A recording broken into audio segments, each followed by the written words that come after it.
Video, we're live. Welcome, guys, to the first episode of the On the Ball podcast. I'm your host, Pranav Sriraman. I'm joined by Will Laughlin, Thomas Stapleton, and Jeff Rainey. Guys, how are you doing? I'm doing good.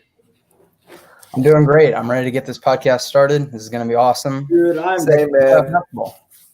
Ready for the podcast, ready for the playoffs. It's a good time, man. It's a good time. I'm so hyped. And let's get right into it. The play-in tournament. Game 1 is this Saturday. As we just found out earlier, the San Antonio Spurs are eliminated. The Grizzlies have a spot in the tournament. And the Suns did go 8-0, but there's a game that's about to start in Portland versus the Brooklyn Nets, which can alter everything. That could either be fortune for the Suns or that can make them lose on the play-in. Guys, who do you think will make the play-in tournament, the Portland Trail Blazers or the Phoenix Suns? I'm going Portland. That's my opinion. It's not that I don't like the Suns, and going 8-0 with that roster, could not have seen that coming. But Damian Lillard, he just dropped 50 points. He just dropped 60 points. That team, out of all of the teams that came in and wanted to compete for the 8th seed, they are clearly the most talented at full strength. Like, you look at their roster, Nurkic, McCollum, Gary Trent, who's been ridiculous. Like, that roster is too good. Damian Lillard is the best player out of anyone competing for that 8th seed. Mm-hmm. They are going to get in the play-in tournament, and they are going to win it, quite frankly. Yeah, I completely agree with that statement. Damian Lillard, he's absolutely the best player, of all the teams fighting for that 8th spot. Suns have been great. But I'm going with the Blazers. I think there's no way Damian Lillard, he just put up 50 and 60, like you said. There's no way he's going to just let this game slide because he knows that they need to win this game in order to move on. Yeah, guys, I would echo what you guys are saying. I would just add that I wish there was a way we could take Memphis out because there's no way, regardless of which team goes in, whether it's Phoenix or Portland, they are not beating either of those teams. Yeah. They don't have the talent. I was honestly surprised that they won their last game without Jared Jackson. I just don't think props to John Morant, deserves Rookie of the Year, all the accolades, got the 8th seed. No one expected Memphis to be that good as they were. But considering how we saw both Phoenix and Portland play in the bubble, both of those teams right now are more deserving of that 8th seed than Memphis is. So it sucks. I hate that Memphis is in it, but, that's how this season was. I'm of the same thinking that, Memphis is not anywhere near the talent of both Phoenix and Portland because they lost Jaren. And if they go up against Portland or Phoenix, DeAndre Ayton and Yusuf Nurkic are having an absolute field day in the paint. Yes, they have Jonas Valanciunas, but that's not going to be enough when he goes to the bench. That's their only big. And they're just very immature, in terms of their experience compared to Phoenix, who has veterans. In Portland, we all know what they've done last year. So it's not going to be a very exciting matchup regardless of who makes it between Phoenix and Portland. But I don't see Damian Lillard in a closeout game losing to the Brooklyn Nets. So quite frankly, the Portland Blazers will make it. And in that matchup, the Grizzlies and the Blazers, they played in the first game. That was the first game matchup in the bubble. And Damian Lillard and CJ McCollum had an absolute field day. John Morant, he can't guard either one of those guys. Dylan Brooks, neither of those guys are great perimeter defenders. So CJ and Damian Lillard, when they're going off at the same time, they're really tough to stop because that offense is just so deadly. And like you mentioned, Pranav, Nurkic is going to give him a big advantage inside. I wish the Jazz would just get at it. Let's have Portland replace the Jazz, and the Suns can get the 8th seed. I wish. I hate that. Denver versus the Trailblazers 2.0. That's what I'm here for. Yeah. I'd also say this, though, when we look at all these teams that are fighting for the 8th seed, it's kind of interesting. We would all say, right, that Damian Lillard is the best, and then it's Devin Booker, and then it's probably John Morant, right? And that's how it kind of, they didn't really try, so. Mm-hmm. Yeah, CJ McCollum's in there, too. Oh, yeah, but I'll just say, the best player on each team. That's all the teams have so much talent. It's just, the lack of experience for most of those teams, and then Portland dealing with the injuries all year. But, I don't know. In terms of the play-in tournament, we were kind of robbed of a great matchup between two scorers, in my opinion, Damian Lillard and Devin Booker. But it's a 2-game series. Portland gets the advantage. They only have to win 1, while Memphis has to win 2. Even if they drop a game, I don't see Damian Lillard and the Blazers dropping 2 straight games to the Grizzlies. Yeah, I don't see Ja Morant outplaying Dame twice. Yeah. Agreed. I'd also say too that like if Ja Morant, like he could potentially steal one just because I feel like he is that type of player, but there's no way that Damian Lillard, CJ they just have too much talent. Even Carmelo, guys. Carmelo is low key hooping right now. Yep. Gary Trent is hooping. Hassan Whiteside, like the people don't like understand the Trailblazers. They have a team. Like this is not the same team that they were playing like all regular season. Like they can like make some noise in the playoffs. And this team, I can argue that this team right now is better than the one that made the Western Conference Finals last year. Nurkic is healthy. They have Trent on the roster. Zach Collins he was healthy last year, but he has a bigger role this year. And they have Carmelo Anthony. So I think they're more of a threat, but the fact that they have to face the Lakers in the first round limits that threat necessarily. But yeah, I have the Portland Trailblazers making it. I think all of us do. So let's move on. There's big news coming out of Houston. Houston might have a problem. And that's Russell Westbrook. Russell Westbrook has a quad injury, a strained quad, and he's going to be out for at least 2 games in that matchup between his former team, the Oklahoma City Thunder, in the first round. I'm going to start with Thomas. Thomas, how big of a loss is this for Houston, and how do they recover from this? This may seem like a stretch. I'm gonna go out on a limb here. The Rockets may actually be better without Westbrook. I know that sounds crazy, but here's the thing. We have to understand Russ is a floor raiser, not a ceiling raiser. And there's a vast difference. He can take a bad team and bring them to the playoffs, but he's not going to make a team like the Rockets a championship contender in my eyes. I mean, the guy's going to put up numbers, but at the end of the day, we have to question how is he truly impacting winning? Because that's what this game's all about, winning. And Russ, 3 straight first-round exits. Like I don't trust the guy in the playoffs. And this is coming from an OKC fan who has watched him shoot like 30 shots a game on his way to losing in the first round. Like the guy is just not a good playoff performer. I question if he truly helps teams win basketball games. And I don't know. But as for the Rockets in general, this is going to be a legacy-defining stretch for Harden and Westbrook if he returns. Those two, obviously they can put up the numbers, but without real playoff success, their careers may be forgotten. So this is going to be big for the both of them. I imagine we're going to see Harden have some crazy scoring nights.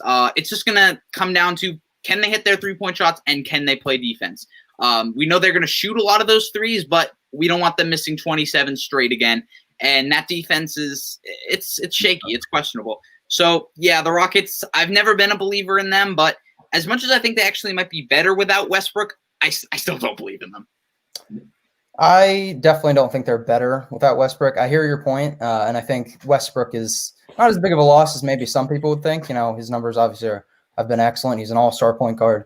In my opinion, he's a top 5 point guard in the league right now. But to say that they're going to get better without Westbrook, who is their second best player, and when you take Harden off the floor, Westbrook is still there to control the offense. And, the numbers, sometimes teams can kind of come back in games when Harden's off the floor and Westbrook is on the floor. But some teams can just mop the floor with Houston if James Harden is off the floor. James Harden is going to have to play damn near every minute if they want to make a deep playoff run without Russell Westbrook. And we don't know the severity of Russell Westbrook's injury yet. He could be out for half the series. He could be out for the entire first round. So that's definitely going to be interesting to see. So we can't really make any definite predictions yet, just because we don't know the outcome. But I'm expecting a monster series from James Harden. Personally, with Russell Westbrook, I had Houston in 6 over OKC. Now I can definitely see it going to 7 games. And Chris Paul is just a magician, so he can definitely pull something out.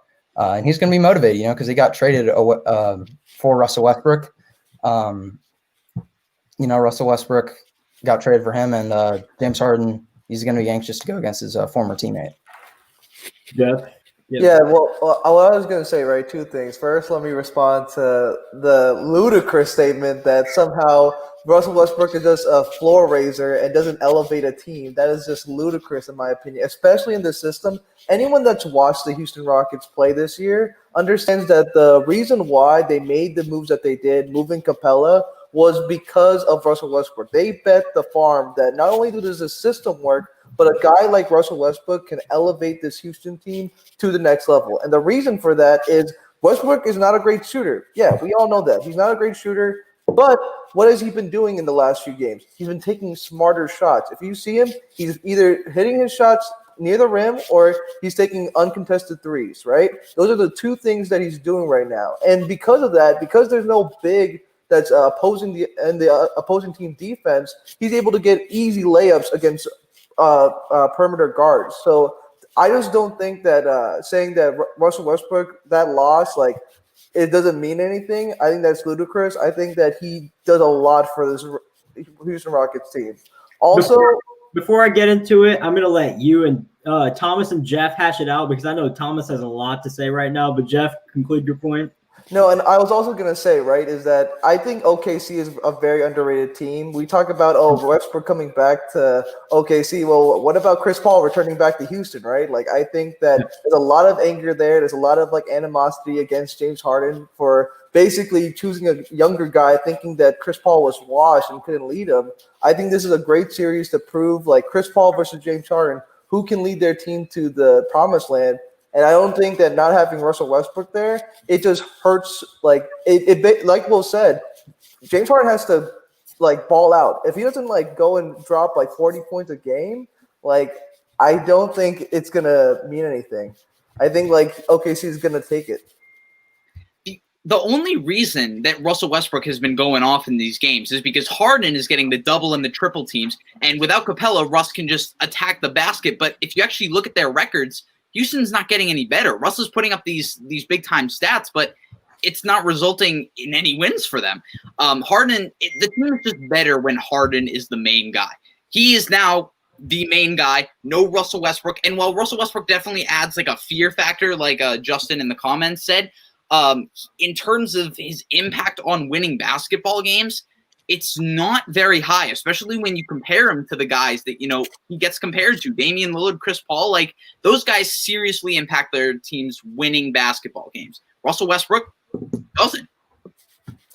I would just argue, right, is that I hear what you're saying in terms of OKC. Like OKC, I agree with the floor level stuff. He wasn't the best, but I just think in Houston, right, in the system that they run, they need a guy like Westbrook to go and suffocate the defense when James Harden is being doubled. Because if James Harden is being doubled every play and you have Russell Westbrook on our island, I will take that matchup 10 times out of 10. And what's important to note is that now that Russell Westbrook's not there, like teams don't have to worry about having an opposing big. They could keep their big there because they don't have to worry about the fast breaks. They don't have to worry about an explosive guard, just piling it on. They can just keep their big and give even more pressure to James Harden. This system, like it or not, like if you believe in the system or don't believe in the system, whatever, but this system definitely is taking the bet that Russell Westbrook is going to elevate the Houston Rockets. And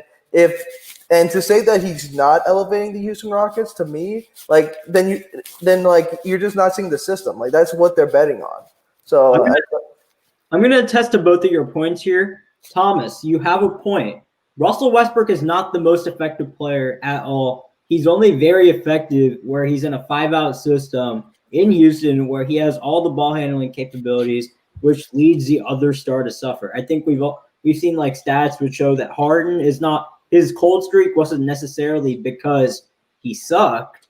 That was to an extent, but it was mainly because the team was centered around Westbrook. But now after this hiatus, I think they've kind of found a balance now. Before the hiatus, they were struggling, and there wasn't a balance between Harden and Westbrook. Who's going to have the main nights? But now both of them are having great nights, and that's mainly because they balance out the rotation. Now, Russell Westbrook, I do agree. He is a big loss, but he's not as big of a loss as people think.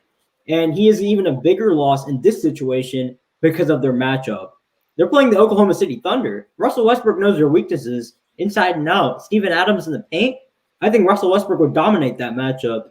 And it's just like the very little things. It's not necessarily the impact. I know Russell Westbrook is technically a negative impact this season, but the little things he brings in terms of his knowledge and in terms of the different pace he could bring on the court, and the fact that he's a plus in this bubble with James Harden, they found a balance. I think that's a big loss, but not as big as people are making it out to be. Yeah. Right. And I just – oh, you can go ahead, Will. Okay, thanks. And highlighting one of their more important games in the bubble against the Bucks. I mean, that was a game that I didn't expect them to win. And Russell Westbrook, I thought Russell Westbrook was going to struggle in that game because what's Russell Westbrook's game? Just straight up driving to the paint and finishing layups because he's just that good at doing that. And what's the Bucks' strength is stopping guys in the paint.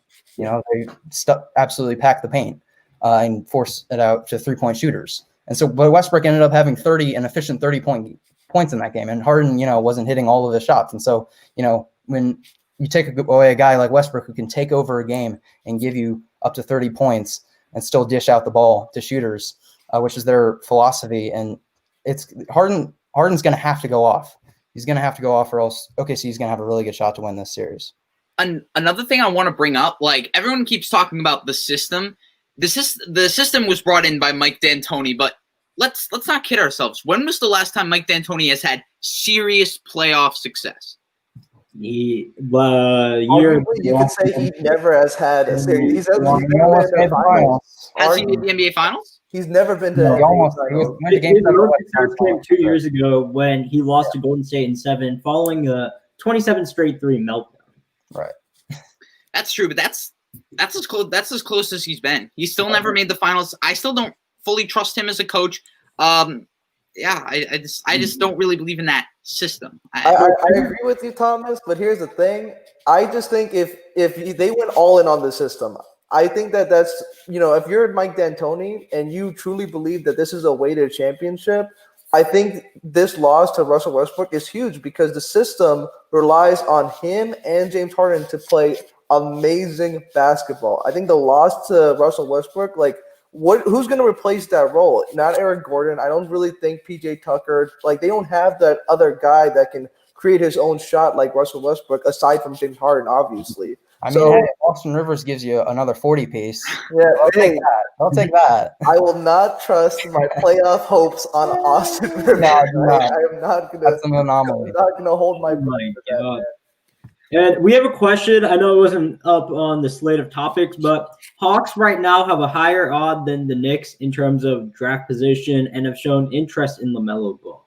If the Hawks get LaMelo Ball, who do you think the Knicks should go after? Well, let me start off by saying this LaMelo Ball Hawks thing is all smokescreen. There's absolutely no reason why they would draft LaMelo Ball. It's probably to put fear into another team to trade up for LaMelo Ball in case they get a high draft pick. Because they have Trae Young, who's their point guard of the future, and their defense would be absolutely atrocious with LaMelo Ball playing shooting guard aside Trae Young. And there's no reason why you need 2 high-volume creating point guards in that system in Atlanta. It's all smokescreen, but who I think the Knicks should go after in a situation they miss LaMelo Ball, I think they would go after Deni Avdija. That's my personal opinion. I know you guys might have different prospects, but I think Denny is very well completed, and you're not necessarily going to get a bust or a guaranteed superstar out of him. You're going to get a really solid player regardless. Yeah. Go ahead, Tom. Okay. LaMelo Ball just seems like big Trae Young. They're very, very similar. LaMelo's just 6'8". I guess if the Knicks, I don't know, they're the Knicks. So if they took Deni Avdija, they'd probably find a way to mess it up. Yeah. I don't know. Do you go for the shore prospect? Because we all know the Knicks stink at developing. So it's not like they're going to develop a player like Deni Avdija into a superstar. So to be honest, I don't even know. I hope no one goes to the Knicks. I hope the Knicks trade their pick so we don't have to see someone suffer in New York and just have their career go down the drain. Yeah, that's a really tough call because, the Knicks already have Mitchell Robinson, so James Wiseman, and they already have RJ Barrett, who is probably going to be their shooting guard long term. We'll see. Maybe he'll get traded. I hear what you're saying, Will, but here's the thing. None of those players have proved star potential, like a John Morant, Zion Williamson, Ben Simmons at the time, Jason Tatum at the time. I wouldn't at this point, like there are certain points where you fill up gaps in your team. The Knicks are not at that point. The Knicks need to find their solid star piece in the draft. Yeah. They are not looking. You pick whoever you think is the best talent. If James Wiseman is on the board and you think he's the best available prospect, you go for him. You don't just try and fill up a hole or something that you're missing on the team. You go for the best pick. I hear what you're saying, and I agree. I think they should probably go best player available because it's the Knicks, and the situation that they're in. They need just the best. They need as much talent as possible. But if they do get an Anthony Edwards or James Wiseman, they're probably gonna have to trade Mitchell Robinson or RJ Barrett in that situation. And I think if they get LaMelo Ball, they have to trade RJ Barrett too. Both are heavily ball dominant. It just wouldn't make much sense in terms of the fit. But, it's the Knicks. Like you guys said, they're not good at developing players. And I'm going to go even a step further saying it's LaMelo Ball or bust. It's LaMelo Ball or bust for New York. If they don't get LaMelo Ball, they failed this draft. It doesn't matter that the lottery screwed them over or whatever. If they don't get LaMelo Ball, this draft is an automatic failure because it's a pretty weak draft class. Hey, Anthony Edwards, though, I'm telling you, he's got some talent. I like Anthony Edwards. I think Edwards has a lot of potential too, not the same amount of potential as Ball, but it's that New York atmosphere, which I'm worried about. And I think Melo is the one who could handle that. Right, and LaMelo Ball is the one, like, he's the best face of a franchise kind of player in this draft, in addition to being, like, just straight up the best player in the draft. So he's a perfect fit for New York. Yeah. Well, I hope that answers your question, Justin. But moving on, we have a couple playoff matchup previews in the East because, it's all set in stone right now. The West is not completely set in stone. I think we all have the Bucks beating the Nets and the Raptors beating the Raptors beating the Nets and the Bucks beating the Magic. But the two middle matchups are the exciting ones. Do you think the 76ers have a better chance or a worse chance without Ben Simmons against the Celtics? They definitely have a worse chance. And I don't think they had much of a chance to begin with, in my opinion, because they're so inconsistent and they're such like an elite team on paper. And even for 10-game stretches, we've seen the Sixers be like an elite team in the league, but then they go on like a 15-game stretch where they look average, very pedestrian. But without Ben Simmons, I mean, it's the same thing with not the same thing with Russell Westbrook, but Russell Westbrook and Ben Simmons are the two second best players on those respective teams. Yeah. And it's taken a loss, no matter how you slice it. Embiid, I still think he's going to have a great series against the Celtics. Yeah. The Celtics have no one, absolutely no one down low. Tice and Canner are not doing a damn thing against Embiid or Giannis for that matter. So I expect Embiid to go off, but I don't think it's going to be enough. The Celtics, to me, they're top 4 or 5 for the Celtics. They have so much shot creation on the wing. And all those wings work together, which is very, very impressive because sometimes when you have too much star power and shot creation on the wings, it can be a problem, but it doesn't seem to be a problem too much for the Celtics. I would actually argue, Will, that they are better without Ben Simmons for 2 reasons. One, you brought up Russell Westbrook. I think it's a different scenario with Russell because I think his game complements Harden, where I don't think Ben Simmons' game complements Embiid's at all. And I think the second major reason is Brett Brown.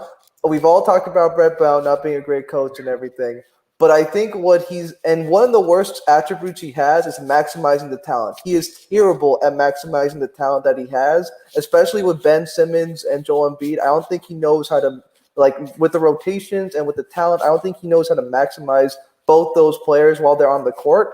But I think that if you just give him Joel Embiid to work, I think he could put a rotation together where you maximize all of Joel Embiid. And like you said, Joel Embiid is going to be a problem for Boston. I don't think that Boston has a chance. I don't think Philly has a chance at all. Like, I still don't believe that. But I would say that they have a better chance now because Embiid's, like, ceiling and ability to dominate is going to be there. Like, it's going to be all on Embiid, and we all know how he performs in the clutch. I also think Tobias Harris and Shake Milton, they'll have to play a lot better. I just think that when they have that direction, the team itself will play a lot better. Yeah, my only point bringing up Westbrook and Ben Simmons was just the fact that they're the second best player. I agree. Westbrook and Harden have found a way to coexist and thrive together, and Ben Simmons and Joel Embiid have not. Not anywhere close to the degree that Westbrook and Harden can do that together. To be honest, I think I had the Celtics in like 6 games, and I probably still have the Celtics in 6 games. It's like a game at best difference, in my opinion. So, yeah, that's just the way I see it. I was actually a pretty big believer in the 76ers heading into the postseason. As much as I don't love the Ben Simmons and Joel Embiid fit, but I think it was more due to Al Horford. I think that Al Horford and Joel Embiid and Ben Simmons, those three just weren't working. I think moving Ben Simmons to power forward was just a better move. So I had them as my dark horse. But now I don't know. Is Al Horford coming back in the starting lineup? Like, Ben Simmons is their best perimeter defender. He was going to match up against Jason Tatum. That's the one real thing that I'm kind of scared of. Like, they don't have anyone to guard Jason Tatum now. Like, Ben Simmons was clearly the best at doing that, and now they lost him. So you can hate on Ben Simmons all you want, but he was going to do a pretty good job at guarding Jason Tatum, or at least, trying to hold him down. So I'm going to go Celtics in 6. I still think Joel Embiid is going to have his dominant nights. But at the end of the day, they're not going to have the talent around him or the consistency to beat them or even push it to 7. Yeah, you guys all made great points. I think that the Westbrook situation, like Will mentioned, is different than the Simmons situation because Westbrook and Harden have found a way to coexist. But with Simmons gone, the floor is now more space. That's been a problem for Philly all year. Their floor spacing has been awful with Ben Simmons and Joel Embiid crowding the paint. But now Joel Embiid has free luxury in the paint. You have other shooters out there now to fill in for Ben Simmons in the rotation. And I think they're more live now than ever because, with Ben Simmons, people didn't take him seriously anyway. But now people are sleeping on them even harder. And I think that makes Philly even more dangerous because we don't know what can happen. They have no expectations. We're not really expecting them to do very well. And I think that could lead to a surprise. But in terms of Brett Brown, I agree what After the Buzzer Sports Talk said. He needs to be fired after this season. I think Brett Brown has been the problem in Philadelphia for a while. He coached him out of a couple games during the Celtics series in 2017, coached him out of a couple games last year. And, his system just hasn't worked. We've seen it 3 times. Just hasn't worked when it matters most. And I think he needs to go. They had the perfect replacement with Monty Williams last year. They let him go. And now Brett Brown, it's time to go. Yeah, if I could just add just one little thing to all this. I don't I'm not saying Brett Brown is a great coach or anything either, but why I brought up Brett Brown before is that I think that to make his job easier, it's going to, with having just Embiid on the floor, is going to open up everything. But I would just pose this question on to you guys. If they force 7 games to the Celtics, right? None of us are expecting it to be a 7-game series, right?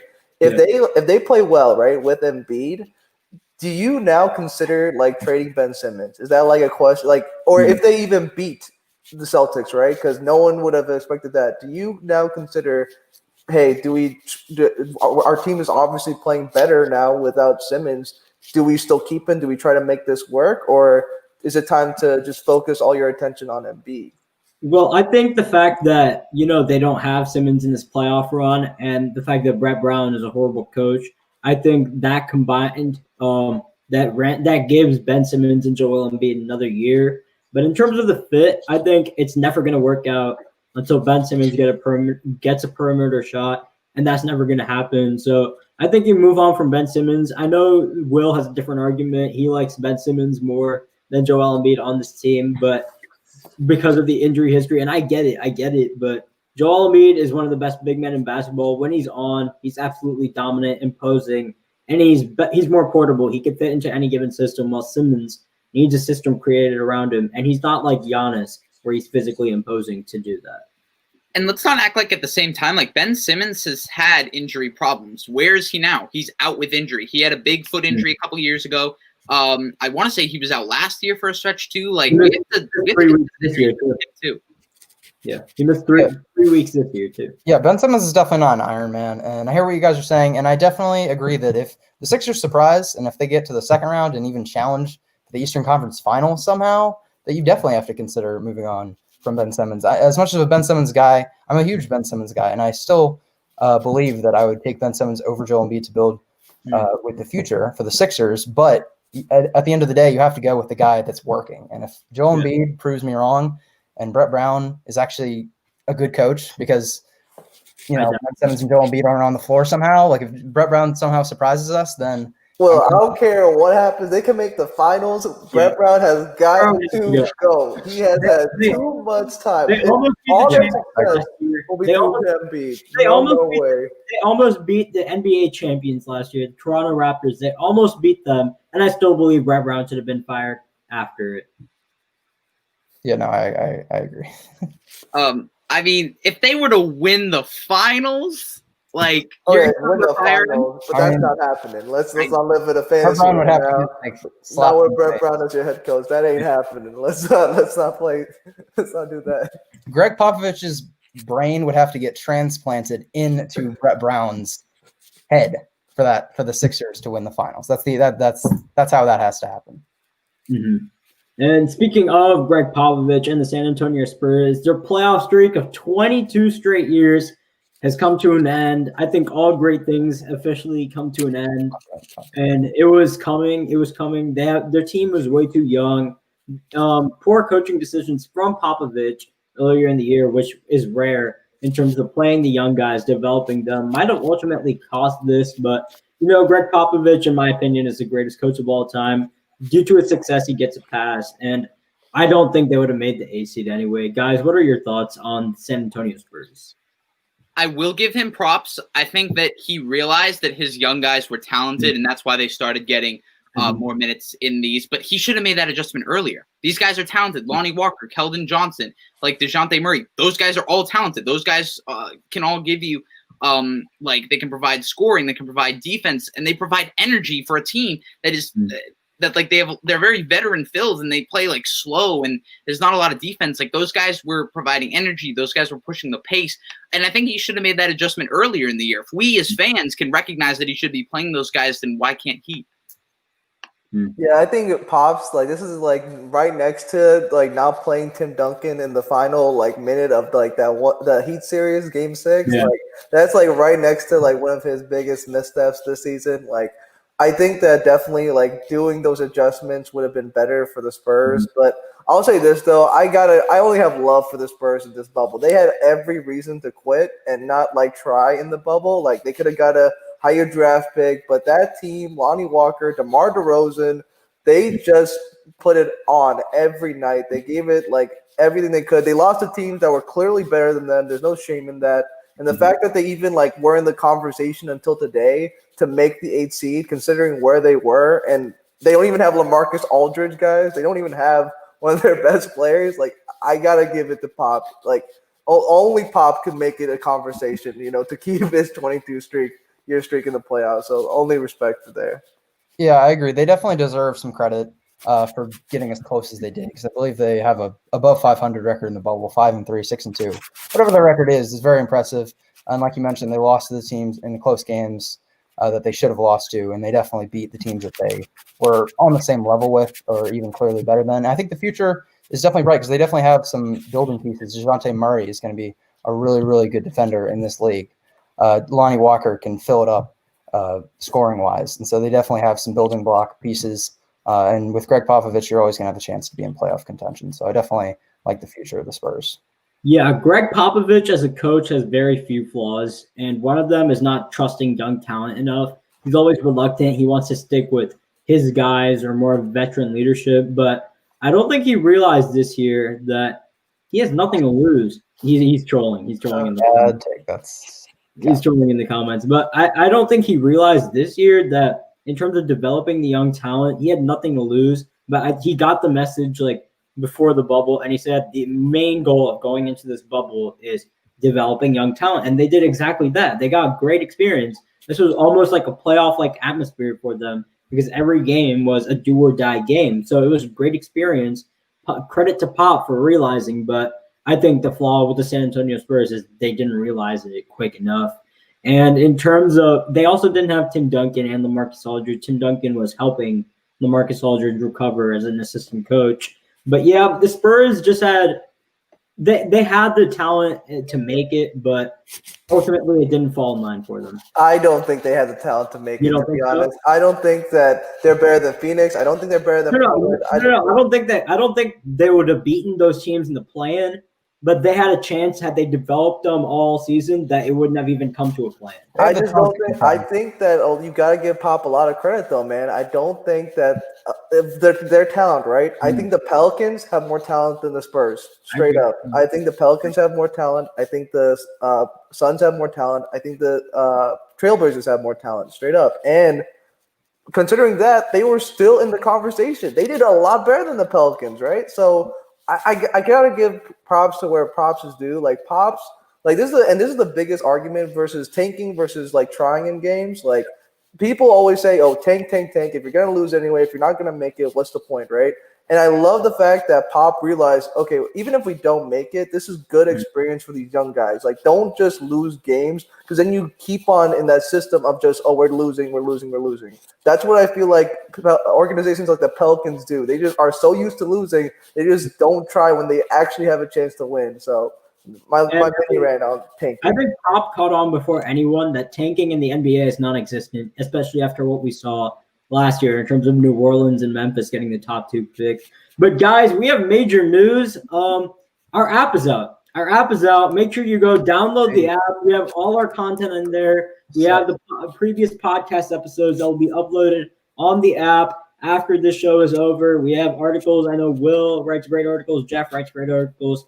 Thomas writes great articles. I write articles occasionally. Our YouTube videos are on there. And we have content from so many more great article writers and video creators. So guys, please make sure to download the app. You will not regret it. Make sure you stay in the know. Please download. With that being said, we did address Greg Popovich, and we're going to get into another Western Conference team, and which was mentioned earlier in the comments, Rick Carlisle, and that's the Dallas Mavericks. Guys, what percentage chance do you think the Dallas Mavericks can take down the Los Angeles Clippers in the first round? What percentage chance? 10. Yeah, 10%. That was the exact same number I had. I had a 10% chance. I see the series going to 6 games max. Yeah. Luka is spectacular. I think Luka is going to be one of the greatest players of all time by the end of his career. I see no reason, barring injury, that he can't be an all-time great player. He's definitely there. Yeah, exactly. But having said that, the Mavericks, their defense is horrible, and they can't close games. And those are 2 things that the Clippers can do on an elite level. So I don't see the Clippers are great offensively. They're great defensively. I think as good as Luka is, Kawhi is better right now. I mean, Kawhi's in the prime of his career, and Luka's career is just beginning. And I think Paul George should hopefully, as a number 2 option, step up and just be a great Robin next to Kawhi. Montrezl Harrell and Lou Will, they're kind of getting used to getting back in action. But they're 2 pieces that have been with the Clippers for so long that I think they have a great chemistry together that I expect them to be productive, just straight up coming into the series. But the Mavericks, because of their offense, how good their offense is, they can definitely challenge the Clippers and win a couple games at most. But yeah. Yeah, it's a great marquee matchup. Like you were saying, right? Well, it's going to be offense versus defense. Mavs have the number 1 offense, and Clippers are regarded as like a top, especially perimeter defense. The best perimeter defense. The best perimeter defense team in the league, right? So it's going to be great styles to see, like which wins out. But if you're talking about percentages, right, I got to actually give like the Mavs a little bit more love. I'll give them 35% because my bold prediction. Here's my bold prediction. The Mavs will force a Game 7. They will force a Game 7, and all bets are off. I still think the Clippers take it in 7. But here's my thing. 2 factors. 1 factor, Porzingis, he's been hooping. I love his game. We always saw the potential in New York, and he has the perfect main star in Luka Doncic. That pick and roll is amazing. The way Rick Carlisle uses him, not just to post up, but spread him on the floor, let him pick up his dribble. It's amazing what we're seeing from Porzingis, and there's nobody on the Clippers that's going to stop him. You're not going to put Paul George on him. You're probably going to put Zubac, but he's not going to stop Porzingis. I think that is a mismatch that the Mavs are going to exploit heavily in that series.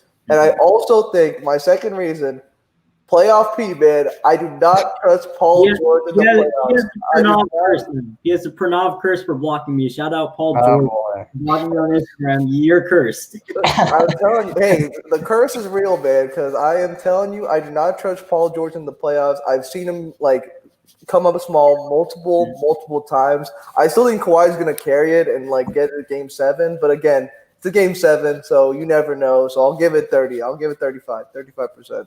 I think as much as I'm a believer of the playoff P, his struggles, I think they're a bit over exaggerated. But even looking past that, you know what the Clippers are going to expose? The Mavericks' bad defense. They're horrible defense. They have the offense to destroy that defense, and then they have the defense to slow down the offense. The Mavericks have the offense to go up against the defense, and then their defense is trash. It's awful. So frankly, I don't really see it going 7 games. I see 6 max. I love the Mavericks. I love Luka Doncic. I love everything that's going on there. I think they're a future championship team. Yeah. But no, I think 6 games is the max.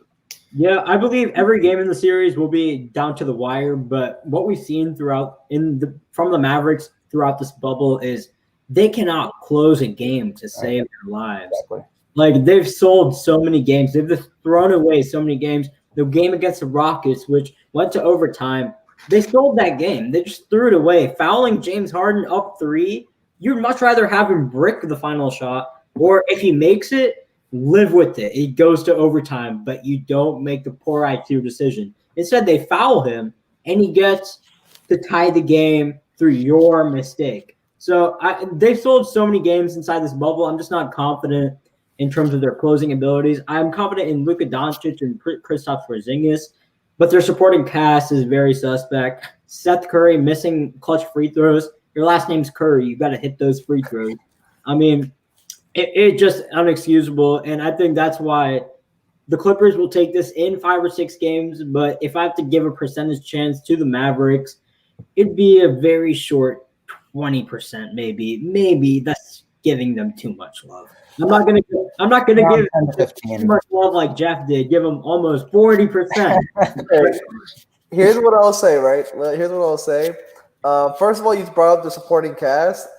Look, there's no doubt that they haven't played well in the clutch, but they have a good supporting cast, a very underrated supporting cast. Tim Hardaway Jr., he's a hooper. That guy plays very well. He's a great playmaker for that team. Seth Curry, when he hits his shots, he's really good from deep. Maxi Kleber, another great stretch four for them, plays decent defense. And I just think they have all these other guys that just fits into their roles, right? Like Jalen Brunson, he's not amazing, but he knows his role. He's a good playmaker. Boban, he's just a big guy who's gonna clog the paint and stuff. They have pieces that I also think Rick Carlisle is a very underrated coach. If you can beat LeBron James in the finals, I think you could figure out a way to at least slow down Kawhi and Paul George. Yeah. I do understand your argument in terms of the defense, and I'm not going to defend the Mavs defense. It's atrocious, but I'm just hoping that the offense that Luka Doncic and Porzingis is going to pull out, I think that's going to be I think the deciding factor for the series is going to be Porzingis, honestly. If Porzingis just goes on a tear, because that's the position where they have the weakest link in is power forward. If they can go and abuse that matchup, I think they can give him a lot of trouble. I really do. Yeah, the one word I use to describe the Mavs supporting cast is streaky. When they're on and when they're hitting all those shots, they're so dangerous, and they can be in any game. But like Pranav said, it's the closing ability. Porzingis and Luka's numbers in the clutch take a significant dip in terms of their points and also their efficiency, especially their efficiency both from the field and from three. And I believe their free throw percentages are also down. So overall, that team's very streaky, a little bit like the Houston Rockets, of that if they're making their shots, they're going to have a fighter's chance against anyone. But if they're not, then they're just going to get absolutely mollywopped on the court by the Clippers. And so we all have the Clippers winning the series, right? Oh, yeah. I still think the Clippers will win. I'll go with Clippers. We all have the Denver Nuggets sweeping the Utah Jazz. Right? I mean, it was close. The game we played was really close. It went to 2 overtimes, I believe. Jazz can get one. Yeah, I believe they'll get one, but they'll get one. I don't know. But yeah, in terms of that second round matchup, do you see Denver potentially taking down the LA Clippers because unlike Dallas, they have a high-powered offense and their defense is there. Their defense is there. Their interior defense isn't there, but against the Clippers, that's not really a problem because they have no interior. Besides Montrezl Harrell, they don't really have an interior force. So do you think the Denver Nuggets definitely have a better chance than the Mavs, or do you think they'll still lose the series? I mean, they have a better chance. There's no doubt about that. I would definitely take the Denver Nuggets over the Mavs beating the Clippers. They also have like a great matchup exploiting. Like they have Jokic, right? So I think he's just gonna have a field day against the Clippers too. But I don't think that. I think that my reasoning why I don't think they'll win, regardless, is just experience. Kawhi Leonard is obviously an experienced vet. Paul George is an experienced vet. Jokic he only had that 1 year last year, like on a run. So I just don't think that the experience is there for the Nuggets. And I also think that for the Nuggets, their mindset is going to be not necessarily like winning because I don't think they will win the championship regardless. But I think what they're going to be looking for is developing the young guys. Bol giving him minutes, Michael Porter Jr. giving him minutes, because those minutes in the playoffs are so important. They're just such a different game. And those guys need to develop. If you want to be Denver, the next step, you want to be a legitimate contender, they need a guy like Michael Porter Jr. or Bobo to get on that next level. So I don't think that I still think the Clippers will win, but obviously I think Denver has a better chance. There's no doubt. Yeah. I think Jokic is going to be great. I'm a huge fan of Jokic. I think he's going to be a superstar one day. He's going to be great. My worry is everyone else. The Clippers have some of the best perimeter defense in all of basketball. Who's going to be the second guy? I mean, Jamal Murray's going to be having to face Paul George and Patrick Beverley on the perimeter. Michael Porter Jr. is probably going to to be guarded by Kawhi. Yeah, exactly. And then he's their best offensive scoring weapon. So yeah, exactly. And who else is going to step up? Like maybe their bench. They'll definitely win a game or two because of that bench, but. I don't know. I think 6 is the max for that series too. Yeah, I agree. The Nuggets have a better shot than the Mavs, but like you guys said, at every aspect of the game, I think the Clippers are just better than the Nuggets. Even the aspects that are close, like depth is pretty close. The Nuggets have really good depth, but the Clippers also have really, really good depth. Coaching, it's mainly just the interior. The interior is where the Nuggets have the. Yeah, that's true. But even like I'm just talking like star power, depth. Like their star power, the Clippers' star power is better. Their depth is better. Their coaching is better. It's just all around better. I think if Michael. I wouldn't go as far as coaching. Malone is a great coach. Doc Rivers is the championship coach. In my opinion, I would take Doc Rivers. In one of the more overrated championship runs of all time, but that's fair enough. But I mean, I agree. I agree. That's for another day, but I think the coaching matchup is pretty close between Rivers and Malone. But yeah, I agree. The Clippers should win the series.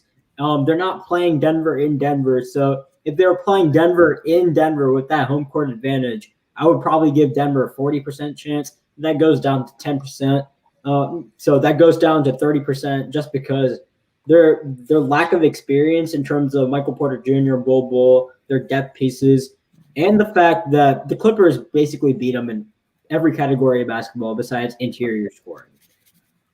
But I will say this, though. Denver's defense should not be slept on. They're a very good defensive team, surprisingly. You wouldn't think it. Like, Jokic is the most fit guy. Jamal Murray, like, he don't seem like defensive Jokic is not the best defender in the world, but his size allows him to be a force. Yeah, exactly. So I think defense. They definitely have. They're not gonna just let Kawhi and Paul George just have a field day. That's for sure. They're definitely gonna do a lot of things to slow those guys down. But I agree with you guys. Since I gave the Mavs a 35% chance, I'm gonna give the Nuggets a 40% chance. But it's still something that I would say that it should go unless something happens an injury or playoff P happens. I do not see that the Clippers not winning that matchup. I really don't. I'll put it up. I know there's been a lot of draft questions in the comments. Next Thursday is the draft lottery, and right after the draft lottery, guess where we will be? We will be right here. We'll be right here covering down the draft lottery. Wizards are going to get the number 1 pick. Hell no! It's going to be LaMelo Ball to DC. Imagine if Golden State gets the number 1 pick. That would just be insane. Yeah. But I mean, we'll be right here to break it all down. Which prospect should go to each team? Obviously, I think all of us know that this is not a best talent draft. This is a team needs draft in a sense. But we'll be here to break it all down, break down how much a team improves from a certain draft position, and which team will benefit the most, and which player will be the most. So yeah, we will be here for the post-draft lottery coverage. But with that being said, let's move on to Giannis Antetokounmpo. He did get suspended yesterday, and I know he's resting this game, but we've seen anger issues from Giannis come out in the past. I didn't know about this from the top of my head, but in 2015, he had a flagrant 2 against Mike Danlevy in a playoff game, and I know that was 5 years ago, but it's cause for concern. Will, what are your thoughts on Giannis's recent behavior? Because we've seen in the bubble that he's had outbursts where we've never seen that from him, where he gets angry for no reason. Yeah, I think Giannis, I'm not really concerned about it at all as long as, he doesn't get suspended in the playoffs. Yeah. Hopefully that doesn't happen. I mean, he would have to be that would just have to be a bonehead play or something like that. But I'm not too concerned. And I think, if anything, Giannis is showing maybe he's a little bit more motivated. He's a little hungrier to go out and dominate this postseason. Because last year he fell short. They had the expectation of getting to the NBA Finals because they had the best record in the league last year. They have the best record in the league this year. But, some people are still kind of doubting Giannis' ability down the stretch to close a game. Some people even doubting him that he can run a half-court offense, which is just ridiculous. So I think Giannis is showing that he's motivated, and that's the kind of player that he is. We've seen on social media he's got a little Mamba mentality. Kobe challenged him to, I believe, win the MVP.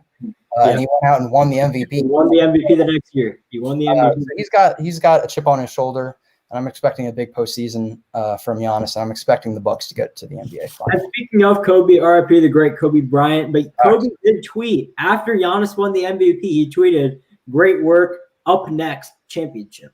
Yeah, we'll see. I mean, this might be the year Giannis fulfills what Kobe required of him. Yeah, I think the idea that we should be somehow concerned of his anger issues just because he headbutted Mo Wagner and had a flagrant foul 5 years ago, it's not a concern. I'm not worried about Giannis doing anything bonehead. He's a very he's gonna, when the playoffs start, he's gonna be locked in. He's gonna do what he has to do. The only thing that I would be concerned about if I were the Bucks are the side pieces. I am very concerned about Chris Middleton. I'm very concerned about Eric Bledsoe because I know what Giannis is gonna give me. I can guarantee you Giannis is gonna hoop in the playoffs. He's gonna do amazing. But the side pieces, if I'm the Bucks, that's what I'm worried about. Can those guys help you win games? Yeah. My thing is this. Okay, so Giannis, it was stupid. I don't know why he did it. But here's my big thing with it. It seems to be why does Giannis get a pass? If any other superstar in the NBA did this, we'd be clowning him on social media. We'd be talking about it. But because it's Giannis, for whatever reason, we as fans give him a pass. Why? Because he's good. I mean, he's a favorite in the league. I mean, he's what, 25 years old, right? I think there's no way, no one in Twitter or the NBA community hates Giannis at all because we all know his story where he comes from. He comes from poverty. He worked for everything he had. Just that whole story in terms of how he got to the NBA, how young he is, the appeal of Giannis. That's probably the reason why the NBA didn't suspend him for 2 games, 3 games, 4 games, 5 games. He brings in so much revenue. He's a fan favorite, and we're not going to look at Giannis any differently after this. That's just, quite frankly, the situation at hand. Giannis is a fan favorite, and they're not going to give him a longer suspension because you know how badly the NBA would suffer from suspending Giannis Antetokounmpo in the playoffs. Yeah, I would also say that I think the bubble is kind of making people a little stir crazy. We saw what happened with Damian Lillard and Paul George. We're seeing what happens with Luka. He's getting mad too. I think everyone's just getting tired of We've craved it for so long. I just think they're getting stir crazy. They're tired of the Disney food. They're tired of not going out. So maybe that's what it is, right? But I don't think Pranav was saying on the serious note. We see his story. We see how hard he worked in the NBA. Because people didn't think he'd be this good, like a MVP level player going in. So just to see his growth and his progression, I think we do. That's why we give him a pass, because we see that, and we see that he's not like a malicious person. He did it 5 years ago. He was a role player coming off the bench, so he wasn't on the map like that. Also, he's just another example of another, foreign player becoming like one of the best players in the league, and there's not too many examples of that in NBA history. Giannis is just, the next generation. Yeah. Here's my thing though: if this was Kevin Durant, would the reaction would be a lot different, because he's had a history of beefing. People would just call him a snake if he did something. Because Kevin Durant, that's the thing. That's the thing. Thomas, you brought up a great point. Giannis is loved. Giannis, we all love Giannis because of the story and everything. We hate Kevin Durant. He ruined basketball for 3 years. Why do you think people would react differently? It's just because we don't like him. It's not like, oh, there's a different situation at hand. No, because the public doesn't like him. That's the whole reason why there would be a different reaction in terms of Kevin Durant doing something similar than Giannis. Giannis is like the poster child in everyone's hand. He gets a pass for everything. But Kevin Durant's not the same case because, he made a decision, which I believe is the weakest move from a superstar of all time. But that decision has painted a picture in our heads, which is like, oh, it's KD. It's KD.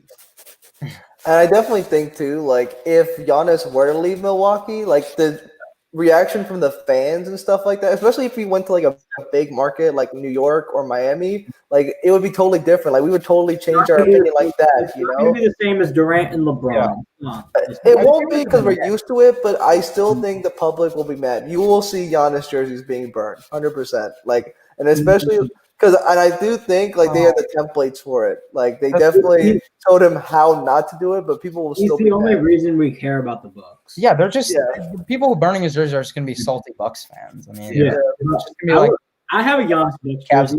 That's not going to be burnt at all. That's going to be hanged up. Hey, if he joins the Lakers or something crazy like that, I mean, maybe if he joins the Warriors, people are gonna be pissed. It all depends on where he goes. If he joins the Warriors, that's gonna be even more devastating than Curry and Durant. Curry and Giannis on a pick and roll. Yeah, that's how do you stop Curry that? and Giannis is a better duo than because of fit. It's a better fit. Yeah. And before like Durant went to Golden State, like for the most part, he was pretty well liked. But so it's gonna be similar with Giannis. If he just goes to Golden State, like we're gonna hear the same snake things, and he's not gonna be the same after that. And OKC was one of the more beloved teams. We obviously know Russell Westbrook has a lot of fans.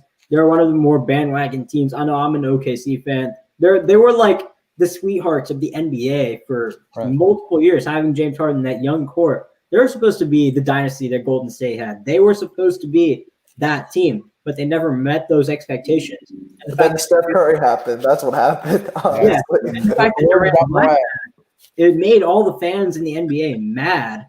But it's not necessarily that he left. It's the team he went to, which is why we got all the reactions. Like, let's say Giannis loses to Toronto or Miami.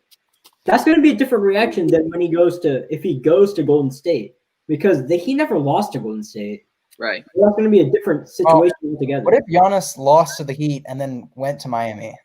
That's going to be Miami is a worse reaction. It's going to be a worse reaction. Yeah, and the Heat if they beat the Pacers, would play the Bucks in the second round. So But I don't know. I mean, to me, Giannis doesn't seem like a kind of player to do that. But I mean, Kevin Durant didn't seem like. No one thought LeBron was in Cleveland, man. After that happened, I think like LeBron, we predicted LeBron would leave. He had absolutely no help. But KD was coming off a Game 7 against the greatest assembled team of all time, and he just joins them. We never saw that coming. So I think though, like LeBron was a trendsetter. You didn't really see a guy like just leave like that in free agency. You know, like if you were like the main person, you were gonna stay. So. I don't know. The difference between LeBron and Durant is LeBron went to Miami and brought in other guys. KD just joined something that was assembled. He joined something that was already created. He joined a team that was already a championship. I know on Matt Barnes' podcast, he said, "Oh, well, I wanted to join this team because they were on the rise." No, they were at the top. They were the best you could be. NBA champions, best record of all time, coming off back-to-back appearances, and was one possession away from going back-to-back. No, they were at the top. They were at the mountaintop. Yeah, it was definitely a weak move by Durant. Like LeBron LeBron definitely did start the trend of like player empowerment. I think that's mainly his biggest, like outside of basketball, just the game being played on the court. That's his biggest basketball influence is the fact that, we're seeing players control their own destiny and not feel like they need to be locked into where they were drafted at. Yeah. And, they can just go wherever they want to go. Mm-hmm. And don't forget, man, that not 1, not 2, not 3. People were pissed at that shit. Like, I'm telling you that right now. People were mad. So. And, I know we didn't mention this when we were talking about the Blazers earlier. CJ McCollum, there was a report that he had a fractured back. How do you think that will affect the Blazers moving forward? Me personally, I still think they would lose if he was completely healthy. But I think this kind of, it lowers their chances in a sense. They're already super low chances. But he's playing great against Brooklyn currently. He's 7 of 11 from the field with 14 points. So I'm not sure how to necessarily make out of this injury. Like, honestly, I would say go ahead, Will. Go ahead. Oh, thanks. I was just going to say last game he didn't do too well, so I was curious to see how he was going to play in this game. But if he's playing well, I don't think there's too much of an issue to worry about for the Blazers. In the play-in game, that is, against the Lakers, to be honest, even with a CJ McCollum at his best, the Blazers still aren't going to beat the Lakers in a series. Right. Like, and I'm not a doctor, so I don't really know, but doesn't a fractured back seem serious? Like, significant, for sure. Mm-hmm. Like, I don't know if that's something you could – I mean – I'm not sure if it's blown out of proportion, but, I mean, who knows? Did he just get this injury during the game? Yeah, he said he's had it for, from the bubble. But at the same time, players are always injured during the playoffs. It's about battling through them. We've seen multiple times. Like LeBron said he had a broken hand all 2018. Steph Curry said he had a broken hand game 6 last year. So players have always been injured through the playoffs. It's how you get over them because everyone is injured at that point from the long haul of the season. It's just how you play through that. I think CJ is just undergoing a similar situation.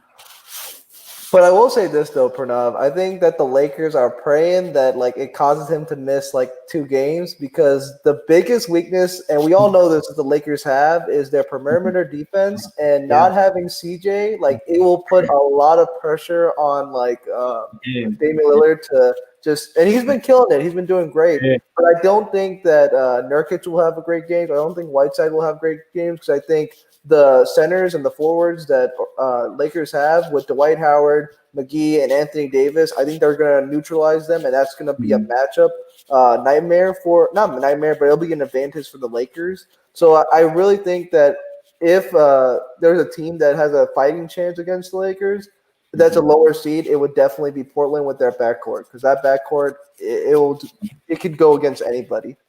Yeah, I agree with certain points you made, like the loss of Avery Bradley for LA. That's huge. Right. And although I believe LA is going to win in either 4 or 5 games, because we saw in 2018, Anthony Davis himself swept this Portland team, but it's not the same team. And he had Drew Holiday, who's one of the best guard defenders in the NBA. LA doesn't have a great guard defender at all. And so I believe it'll go 5 games max just because of the star power. But Portland is going to make it a pain in the butt for LA. It's not going to be like, oh, they're going to win necessarily, but they're just going to make life so uneasy. I think of the lower seeds, though, Portland is the one team that the Lakers didn't want to play. Like, I'm talking about 5 through 8. Like, this is the one team that they're like, why did they have to be the 8th seed? Yeah. You know? They must be like kicking themselves because they they're want the only one. They want to play the Grizzlies. Yeah, who wouldn't want to play the Grizzlies? Come on, it's the Grizzlies. There are higher seeded playoff teams like the Jazz and the Mavericks that if I were the Lakers, I'd play them more the first round. Yeah, I think Portland is possibly right behind Houston in terms of best teams in the West. Like when completely healthy, I think they're a top 5 team in the West. Yeah, they're a top talent, 100%. Great. I mean, they're an 8 seed. I don't know. I'm not going to say they're like the greatest 8 seed of all time, but I mean, they seem like one of the better 8 seeds we've ever seen just because of how stacked the West is. You know, all the injuries, adding Melo, it kind of causes lose some games, and the West is so stacked that sometimes you'll just fall in the standings. Yeah, and there was a stat that I found the other day. Damian Lillard, since the Paul George beat, is averaging 56 points per game. 4 rebounds per game, 7.5 assists per game on 74.7 true shooting. Do you think he will be able to sustain this level of dominance in the No playoffs? way. I think As good as he is, come on, 56 points a the only game. player that can Yeah. continue that stretch is like Michael Jordan or Kobe. Or James. Hey, I'm telling you guys, the Lakers, they like who are you gonna put on Dame? Kuzma? Like who Danny Green? We put a Danny Green on Dame. I think it's gonna be Danny Green. I think it's gonna be Danny Come Green. on, like Yeah, I don't think that's gonna like. I think that In a perfect world, easily- if I was Frank Vogel, Braun guard up Dame. Lock Yeah, it. I would honestly do that too. Probably. But I don't think You know, when you turn it on, you could be an all NBA level defender. Turn it on for 4 games. Go guard Dame. That's what I would do. Yeah. I And I agree. think the And obviously, it's very hard to demand LeBron to do things because he's the king. But yeah, and Jeff, the weakness you pointed out, the perimeter defense is a weakness that the Blazers can expose, but also the Rockets. Assuming Westbrook, they beat Oklahoma City in a tough series, and Russell Westbrook comes back, that's kind of a weakness that the Rockets could potentially expose, and that's why I think the Rockets could challenge the Lakers and give the Lakers a tougher series than a lot of people think. The only thing the reason why I didn't mention the Rockets is that they have no forwards that could even slow down Anthony Davis. So that's my thinking. I get where you're coming from. In terms of perimeter, for sure, Rockets could exploit more. But I in my perception, like Portland has people that can at least slow down like Anthony Davis too. And they have the great, because of the combination of that, they have the great backcourt and decent forwards. That's why I think it's a tougher matchup than people say. It could go 6 games, I think. Yeah. If Damian Lillard plays like we know he can play, dropping 50, he can steal a few. There's no doubt. And major props to Damian Lillard. He's been absolutely balling. I've been saying this on multiple occasions.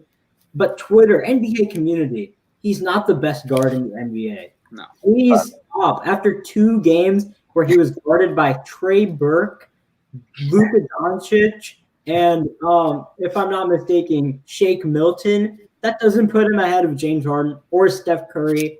I know he's on James Harden's level, but Steph Curry is on a different level than any other guard in the NBA. It does 2 games of great performances doesn't put him ahead, and I think that's kind of unfair to Dame because internet trolls are making us look at his success in a different way and not giving him the full props he deserves. Hey, Luka, he's extremely athletic. He gets 9.4 rebounds a game. That's defense right now. Exactly. All NBA defense right there. Yeah. Speaking of, I know this wasn't on the slate of topics, but let's get into the voters real quick. Guys, do you think the NBA should do something about who's voting for the awards? Obviously, we saw Ramona Shelburne the other day saying she voted for LeBron because of a narrative-based decision, and we saw on Twitter a Nets reporter saying Luka Doncic deserves first-team all-defense because of rebounding totals. What do you think the NBA should do in terms of who should actually deserve these voting privileges? To be fair, obviously that I'm not trying. That was a horrible take. He had Andre Drummond winning Defensive Player of the Year, which I can't even fathom. But he's apparently he's 70 years old. He graduated from college in 1973, so he's 1,000 years old. That's probably why he values Andre Drummond so much because he's a traditional center from 50 years ago. He said, okay, so his explanation was advanced analytics doesn't do enough justice. I mean, he said no statistic does any justice to Luka and Andre Drummond because they're not that good. Steals and blocks are the worst way to measure defense possible. They're the absolute worst. Hassan Whiteside is not the best defender in the NBA, but he has he averages 4 blocks a game. My only thing is that there are issues with the system, but I wouldn't want to go to players picking, and I wouldn't want to go with the fans voting. Maybe you could do something where you maybe make it a combination, but I think that the media as a whole gets it right a majority of the time compared to both fans and media. Because fans, we know what they're gonna do. They're gonna troll. They're gonna put Taco Fall or Alex Caruso as MVP or something like that. And NBA players, they'll always go with the one player that no one's talking about, the random player, and people on their own team, they're gonna have that biases. I think the media, there's definitely flaws, and I think the best way to do it is maybe having a combination so you get away with those, that you lose those flaws. But the media should still have the majority of the say because the majority of people in the media know what they're talking about. Yeah, you can't get it perfect in this because, like you said, there's flaws to every There's flaws with the media, there's flaws with the fans, and there's flaws with the players, and even the coaches, because the coaches can vote other players on their own team, and fans will just troll, and media will just pick narratives and stuff. And in terms of the voter who said, trying to get likes, LeBron deserves the MVP because the Lakers haven't made the playoffs in the past 6 years, we know that's utterly ridiculous. That shouldn't be the case at all. Like, okay, if you have LeBron for MVP, you're dead wrong, first of all. But come up with a better explanation, please. Like, you could come up with a better explanation than why LeBron deserves to win MVP than, oh, well, the Lakers, who he wasn't even on for 6 years, have missed the playoffs for 6 years. And then they make the playoffs as a number one seed. No, that's just a terrible explanation. I think the NBA has to do some type of voter background check. But guys, what's your NBA knowledge? Are you good at this? I'm not sure how you fix this because Steph Curry did win the first unanimous MVP, but to be fair, Shaq deserved the first unanimous MVP. LeBron deserved the first unanimous MVP. It shouldn't have come that far. I think Giannis personally should deserve unanimous MVP this year because what does LeBron really have over Giannis significantly? Assists. That's it. He doesn't really have much to say. He's the leader in assists. That's about it. That's the only thing he beats Giannis. He has, really. Giannis plays 30 minutes and averages 7 assists. So yeah. I mean, here's what I'll say. That Shaq one was it was crazy because of the one guy. One guy voted for Allen Iverson other than Shaq. So those type of things, I'm sure drives players crazy because you work so hard, and you don't get rewarded for that. I think the bigger thing though is definitely the first, second, and third teams. I think the media votes for that, but players should definitely have input because that affects money. That affects how much. All NBA teams cost Klay Thompson. $30 million last year because a voter in the media voted for Dwayne Wade over Klay Thompson, which made Klay Thompson miss and Dwayne Wade had to go on Instagram, post a video saying, guys, I'm retiring. I'm not going to get a contract. The voters have robbed so many players of extra money that I think something has to change because it's not just like a trophy case, which is going to be sitting in your room. This has financial implications to it. So I think something seriously has to change. This is also why you can't put so much stock into accolades. Yeah. It's why you can't do it. Stupid narratives like, oh, Steph Curry doesn't have a finals MVP. Yeah. Those can just be destroyed so easily. We don't have power over the control. Yeah. Everyone knows Steph Curry should have won that finals MVP in 2015. But apparently the voters didn't. And that's not his fault. Are we going to blame him for stupid voters? No, that's so dumb. Yeah. I think that was the tip of the iceberg for me and not to put too much stock into it. I know there's been other awards such as Russell Westbrook's 2017 MVP, which we can argue on a different day if you think he deserved it. I personally don't think he deserved it. But, I mean, there's been so many awards throughout history. Tony Parker, 2007 Finals MVP over Tim Duncan. We're not going to say Tony Parker's a better player because of that one award. No, it just doesn't make very much sense to put stock into accolades like that. It's all voter-based, so it doesn't really make sense. You don't be a robbery, too, if Dennis Schroeder doesn't win Sixth Man of the Year this year. That's all I'm going to say. I'll talk to you after the pod about that. But can I bring up one more example? Another example is Marc Gasol winning Defensive Player of the Year over LeBron. Marc Gasol wasn't even voted on an all-defensive team that year. How does that makes no sense. That's why you just bring up Finals MVPs and just accolades in general. Some of these players don't even care about some of these awards. I loved how Luka was like, "Yo, I don't want MIP, bro. Give me Devontae Graham. I don't want this award. Who gives a shit?" Already too big for that. It was the same thing with the Rising Stars game he was playing in all this year. He played 8 minutes because he does not care. He's way too big for that. Yeah, 100%. Yeah. But let's get into this brief topic before we get into our big concluding topic. The NBA has allowed visitation rules for family members of the players. Do you think this is good for the bubble, or do you think this is going to be a potential disaster? I'm a believer in if it's not broke, or if it's not broke, don't fix it. Yeah. Exactly. If it ain't broke, don't fix it. We've had 0 coronavirus cases in a month. Oh yeah, let's bring family members in. That's surely not going to make any impact. Like what? No, it just like I get it for the players. Like players, obviously they're going to want to see their family, and I do kind of feel bad for them. Like going without your family for a long time. Like I do feel bad, but at the same time, like it could be a potential disaster. It could shut down the entire bubble. I trust the NBA. I trust Adam Silver and the NBA enough to be able to get this done and for it to work. And I would agree with you maybe if it was a different sport, but the NBA has proven, I mean, there's been zero positive coronavirus tests every single time they've done the test every, week or 2 weeks. And so I definitely trust the NBA and their ability to limit the virus's exposure in the bubble, even when you bring family into the bubble. Because, players have come out of the bubble and come back in and they haven't tested positive. And so for me, that does it. I mean, if Rob Manfred was in charge of this would be a completely different. And the litmus test to me was when players were leaving the bubble and then coming back in. I was a little like, oh, I don't know if that might not be good, but it's working. I think like I'm fine with family coming in. Like obviously there's a risk, but there is a risk with all of this. And there's media members in there. I think yes, the players had a 2-day quarantine because they're players and they get higher privileges.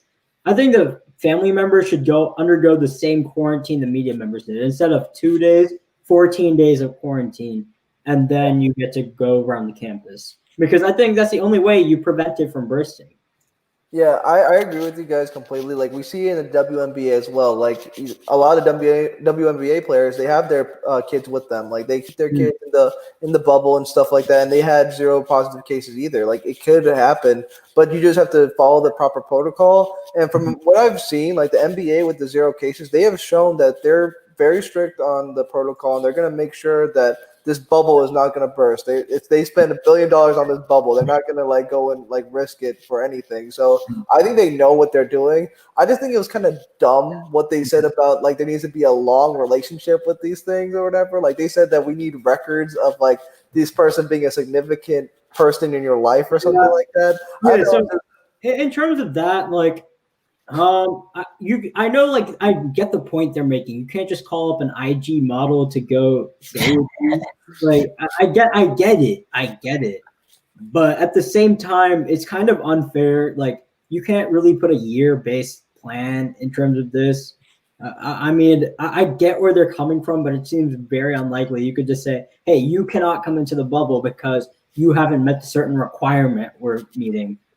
I just think people are gonna just lie, honestly. Like they're just gonna make some random tweet from like 2013 or something that they wrote that they were like, oh yeah, I had this connection with this person since then. How do you know? Like it's just dumb. Like I just don't think there's any real way to enforce it. Like as long as they're following the protocol, if Devin Booker wants to meet Kylie Jenner or Kendall Jenner or whatever, like let him do what he wants, man. Like as long as you're following protocol, I don't care, honestly.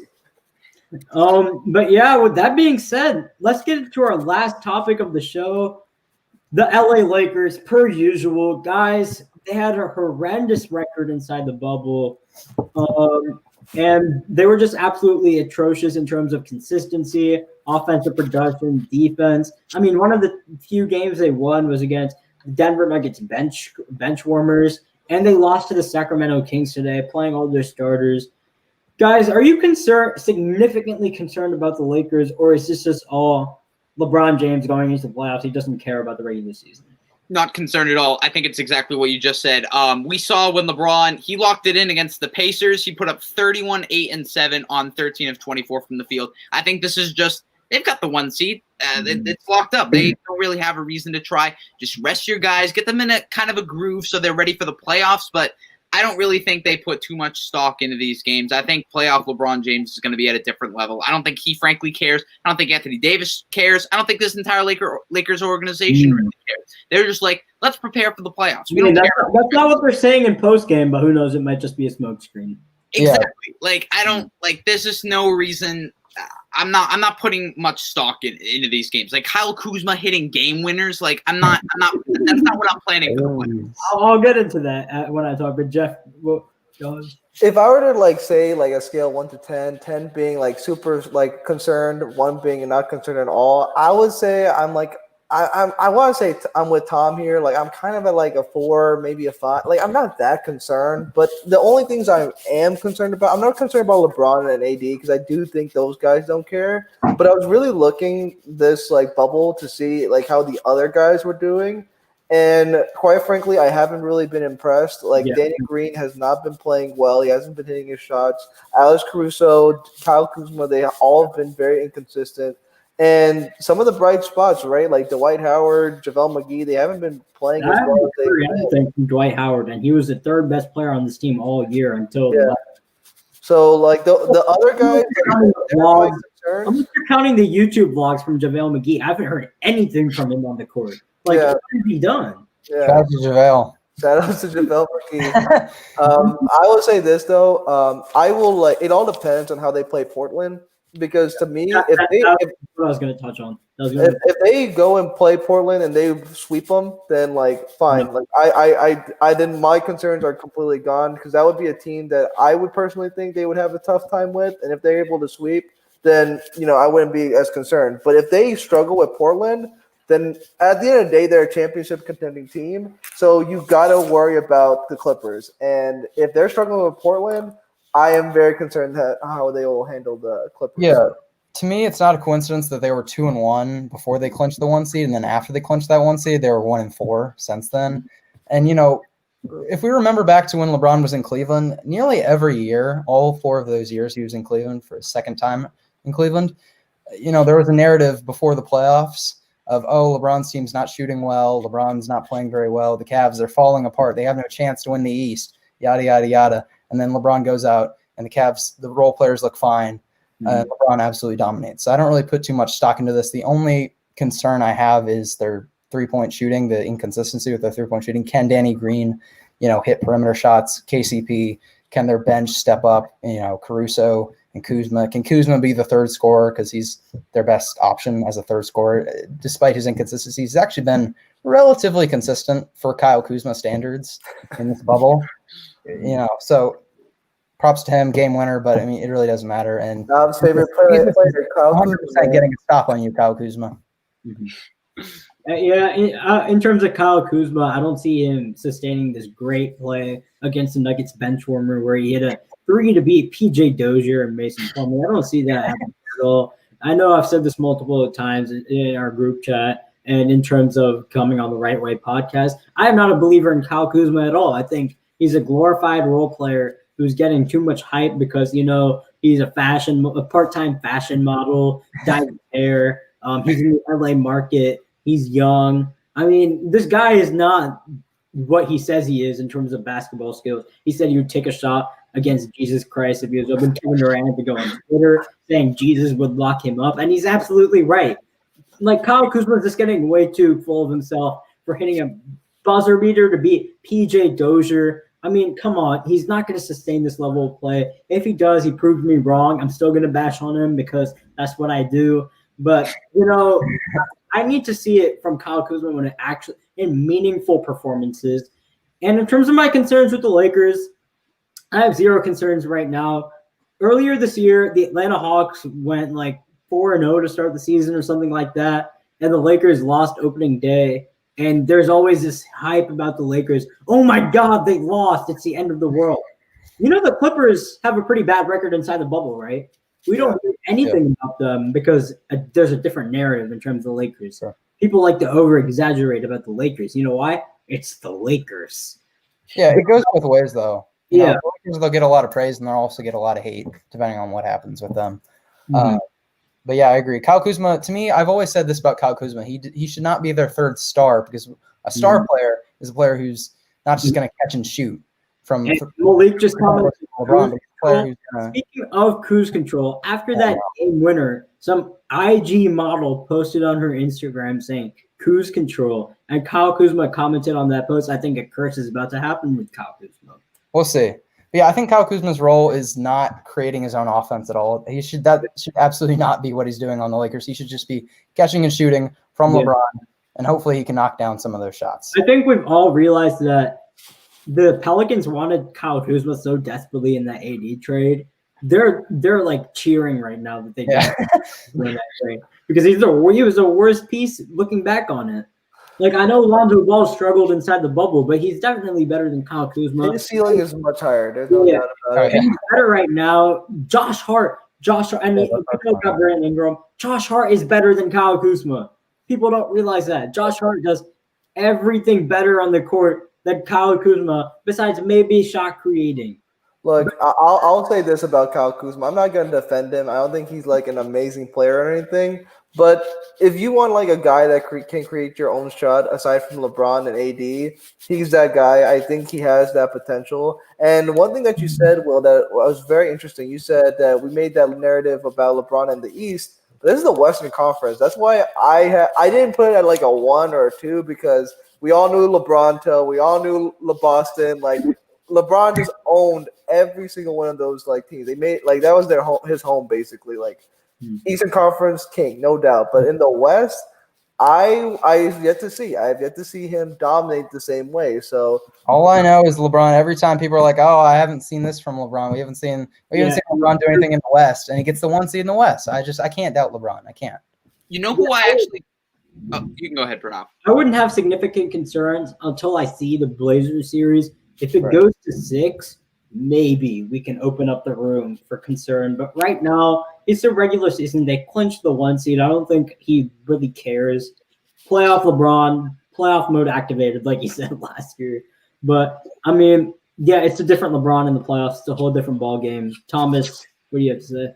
I was going to say, first of all, I think they should bench JaVale McGee. His net rating is currently a negative 18.3, and that's an average. Yeah. He's been bad. But in terms I didn't even know that. Oh, my Lord. Yeah, it's bad. And in terms of the third star for this Lakers team, Kyle Kuzma, no. J.R. Smith, no. Dion Waiters. I think Dion Waiters is much more steady than J.R. Smith. I think he's a good shot creator, and when he's hot, like he's fun to watch. He's energetic. He gets the other guys hyped up, and he can put the ball on the hoop. I would disagree. I don't think there's a third star on this team at all. I don't think there's a third star on this team at all. But in terms of third best player, in terms of reliable option, it's the Henny God himself, J.R. Smith. I know the finals blunder. I know the finals blunder. But if you need a guy who could knock down shots on a consistent basis, who's not going to have the inconsistencies, he will be inconsistent from time and time again. But the most consistent option, I think JR is the one. Yeah, I think we haven't seen him really get integrated in the offense so far with the Lakers. Like, that makes sense. He hasn't played basketball in like over 2 Yeah, years. exactly. So hopefully he comes around and starts making down shots. I think Dion Waiters is really good as a spark plug off the bench to me. In terms of a third scoring option, Kyle Kuzma, he's very inconsistent, but at his best, he's the third best scoring option. But that's the problem. I kind of agree with Tom. Actually, I really do like the idea of Dion Waiters because what is another big Laker weakness? When LeBron goes on the bench, they are a totally different team. They are not like at all on the same level. And of course, LeBron's going to play heavy minutes, but in the minutes he doesn't play, you can't just give up like 14 points and not score on the other end. You need someone that can create his own shot and give you offense. And so far, when it's just AD, the defenses just focus on AD and no one can make a shot. I think, Dion Waiters, Kyle Kuzma, give those guys the ball, let them do what they got to do. But they got to figure out something for that. I don't think Dion Waiters, J.R. Smith, or Kyle Kuzma is going to be consistent. Let me get that straight. None of them for sure. But if I had to pick one to be a steady hand, someone that could, chip in 13, 14, 15 points a night, maybe your occasional 20 points, I would go Dion Waiters. Yeah, it's a hot hand thing. Whoever has the hot hand. Because J.R. Smith can get a hot hand. All I know is Kuzma, they can all get hot hands. The Lakers desperately need a combined 40 points from those three. They just need a combined 40 points from those three. Because, one is guaranteed to have a bad game out of those three. Those three are never going to have a good game all at the same time. It's the three of them need to combine for 40.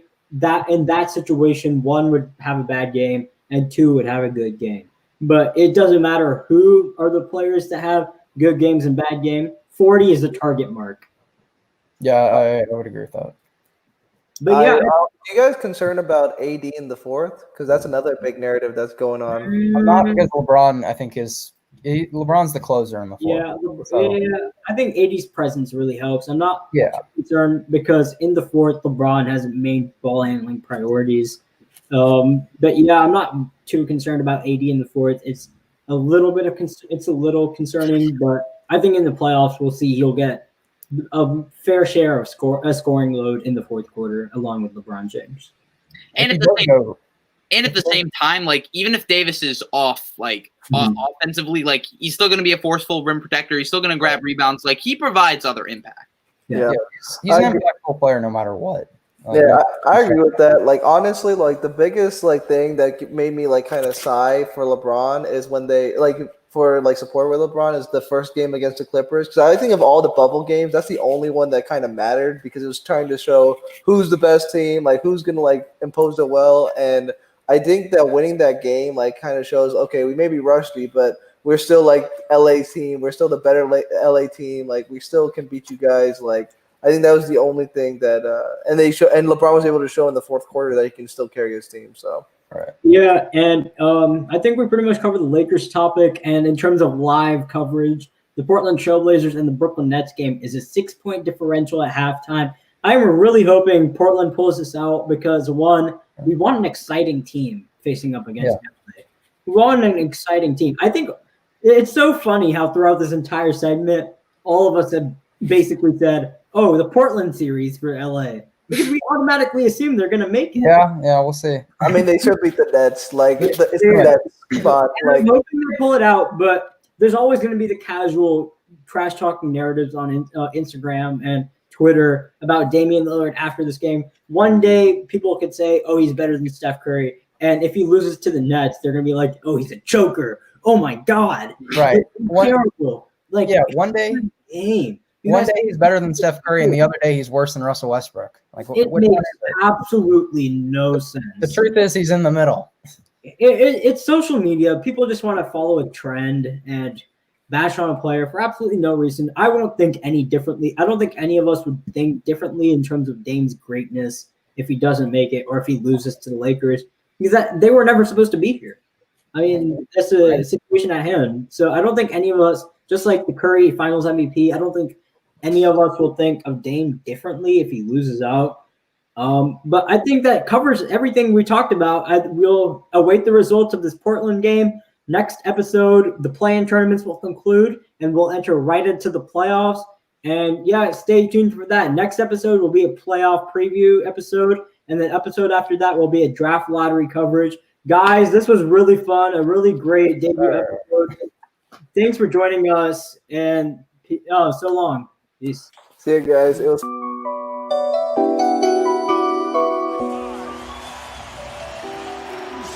Is this the dagger?